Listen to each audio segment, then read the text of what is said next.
आपने देखा होगा कि सलमान खान की जो गलवन अटैक मूवी है वो आ रही है और आपको लगता होगा कि जो फाइट हुई थी वो जो हाथों से और लकड़ी से हुई थी बहुत छोटी मोटी फाइट हुई होगी, लेकिन ये जो फाइट थी वो बहुत बड़ी खतरनाक थी। 15 जून 2020 को जब रात में सब लोग इंडिया में सो रहे थे तो उस टाइम पे लगभग 14,000 फीट पर और सब जीरो टेम्परेचर पर जो हमारे देश की जो इंडियन आर्मी है वो चाइनीज आर्मी के साथ वार में लड़ रही थी। और ये जो फाइट हुई थी उसमें एक भी गोली नहीं चली थी, लेकिन ये जो फाइट की वजह से जो भारत और चाइना के बीच में जो रिश्ता था वो हमेशा के लिए बदल गया। और इस फाइट की वजह से लगभग 19 वीर जवान जो थे इंडिया की वो शहीद हुए थे। तो इस वीडियो के दौरान हम ये बात करेंगे कि क्या हुआ था उस पेट्रोल पॉइंट 14 पर और इसके साथ साथ कैसे फाइट हुआ था और इस फाइट का सच्चाई क्या है। तो चलिए इस वीडियो को शुरू करते हैं। दोस्तों, गलवान वैली की जो फाइट है उसकी जो रूट कॉज है वो बहुत ज़्यादा गहरी है। इंडिया और चाइना के बीच में जो बॉर्डर है वो लगभग 3,488 किलोमीटर लंबा है, जो कि दुनिया की मोस्ट डेंजरियस और कॉम्प्लिकेटेड बॉर्डर में से एक है।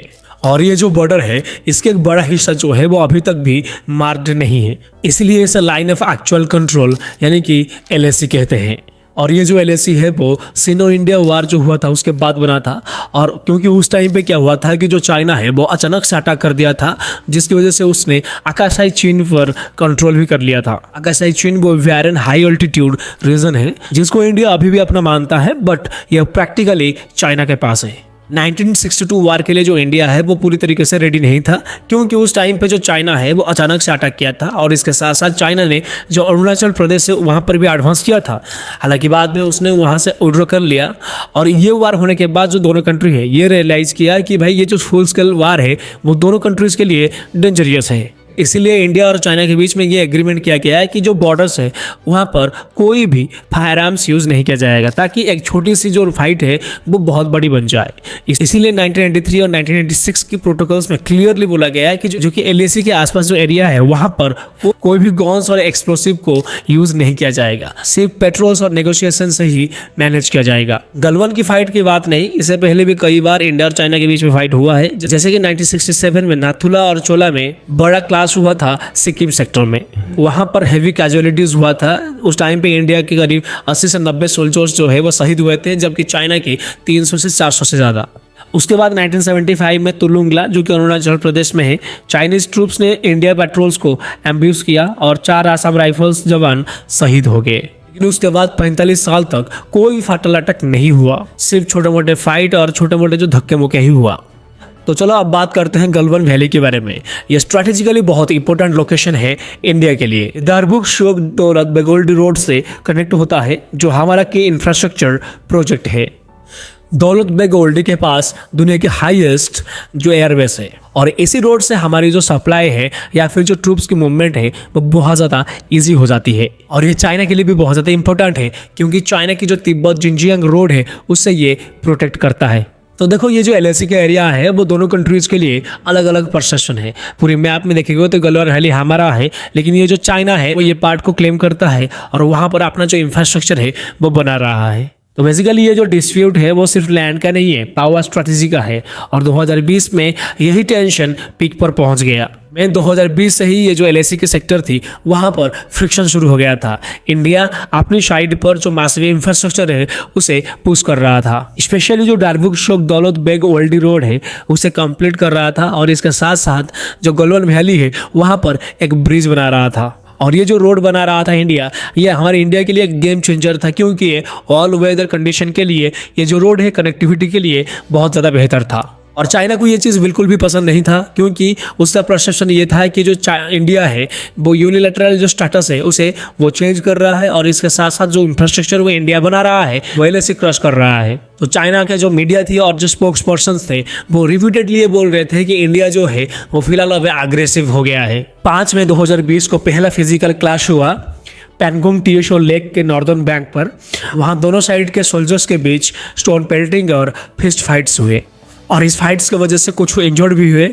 और उसके बाद कुछ पॉइंट्स पर बहुत ज़्यादा टेंशन भी हो गया। बहुत सारी जगह जैसे कि गलवान रिवर एरिया, उसके बाद हॉट स्प्रिंग्स और देवसंग प्लेन्स।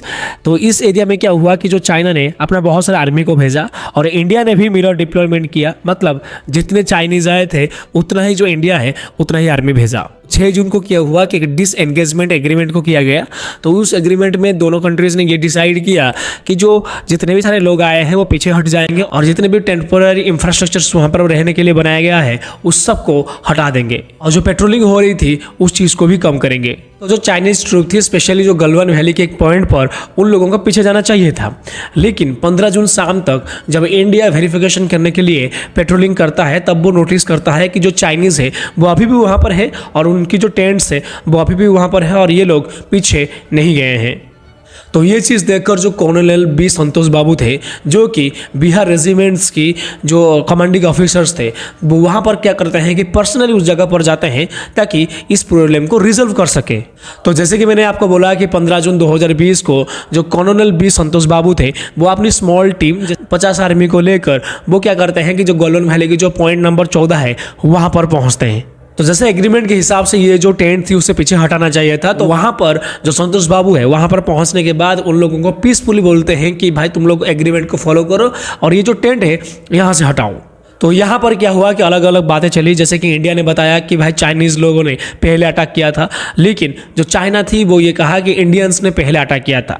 भाई वो कुछ भी हुआ था लेकिन इसके बाद जो हुआ वो बहुत बड़ी खतरनाक था। तो 14,000 फीट ऊंचाई पर और लगभग सब जीरो टेम्परेचर पर तो दोनों साइड की जो आर्मी थे वो क्या करते हैं कि हाथापाई करने लग जाते हैं। तो जो गन्स थी वो तो बिल्कुल फायर नहीं हुई, लेकिन जो प्रिमिटिव टूल्स था जैसे कि पत्थर हो गया या फिर लोहा रॉड हो गया या फिर कोई लकड़ी हो गया, इस चीज़ को यूज़ करके फाइट किया गया।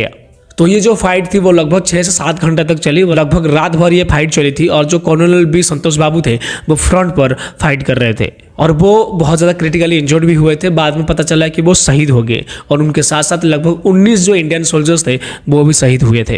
तो सुबह होते होते ये जो फाइट थी वो खत्म हो गई थी और 1975 के बाद बैटल फाइट थी दोनों कंट्रीज के बीच में।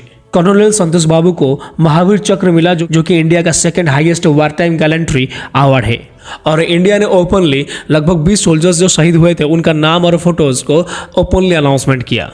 और ये जो चाइना थी वो महीनों तक साइलेंस रहा, कुछ नहीं किया, वो चुपचाप रहा। लेकिन बाद में फरवरी 2021 में क्या करता है कि 4 सोल्जर्स उसके शहीद हुए हैं, इस चीज़ को माना और उन लोगों को सम्मान दिया। लेकिन ये गलवान अटैक होने के बाद जो भारत है वो एक अलग रास्ता चुना, वो था डिजिटल स्ट्राइक। तो गलवान अटैक होने के बाद कुछ महीने के बाद जो इंडियन गवर्नमेंट रहता है वो ये डिसीजन लेता है और डिसीजन लेने के बाद वो लगभग बहुत सारे जो चाइनीज़ ऐप है जैसे कि टिकटॉक, वीचैट और कैम स्कैनर ऐसे 59 चाइनीज़ ऐप्स को बैन कर दिया। और ये चाइना के लिए बहुत बड़ा झटका था क्योंकि इंडिया ये जो एप्लीकेशंस थी उनकी सबसे बड़ा यूजर्स मार्केट था।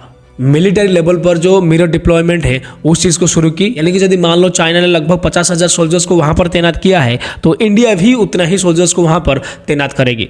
हमने अपने सबसे एडवांस्ड वेपन्स जैसे कि राइफल जेट्स, T-90 टैंक्स और M777 हाउजर्स को LAC पर डिप्लॉय भी कर दिया। और ये सच बात ये है कि गलवान वैली अटैक के बाद जो इंडिया और चाइना के बीच में जो रिलेशन है वो बहुत ज़्यादा डीप फ्रीज में चला गया है। बहुत ज़्यादा मिलिट्री मीटिंग्स हुई जिसके बाद जो बहुत सारे ऐसे जगह है जहाँ पर दोनों कंट्रीज़ ने डिसएंगेजमेंट भी शुरू कर दिया है। मतलब ये लोग पीछे हटे हैं और वहाँ पर एक बफर जोन भी बना दिया गया है जहाँ अब कोई पेट्रोलिंग नहीं करता है। लेकिन लद्दाख के में बहुत सारे जो अलग अलग एरिया है जैसे कि डेप्सोंग और डेमचोक, वहाँ पर आज भी तानातानी चली रही है। लेकिन इस अटैक की वजह से भारत ने एक बहुत बड़ी चीज़ सीख ली कि जो हमारा इंडिया है वो ये जो बॉर्डर एरियाज है वहाँ पर इंफ्रास्ट्रक्चर बहुत ज़्यादा तेज़ी से कर रही है। तो यही थी आज के वीडियो। यदि आप लोगों को वीडियो अच्छा लगा है तो लाइक करना और ऐसे ही इंफॉर्मेटिव वीडियोस देखने के लिए मेरे चैनल को सब्सक्राइब करना।